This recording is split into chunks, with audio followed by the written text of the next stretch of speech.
Eviniz için doğal yağlar. Şimdi söz edeceğimiz yağların 3-4 damlasını 2 yemek kaşığı suyla karıştırıp küçük bir cam ya da seramik yağdanlık içinde mum ateşinde ya da kaloriferinizin üzerinde ısıtarak buharlaştırabilirsiniz.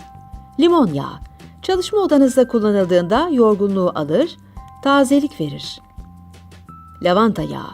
Yatak odanızın atmosferini sakinleştirir, uyku için rahat bir ortam hazırlar. Nane yağı. Banyonuzun atmosferine taze ve hoş bir koku verir. Biberiye yağı. Çalışma odanızda kullanıldığında ilham verir, zihin açar. Bergamot yağı.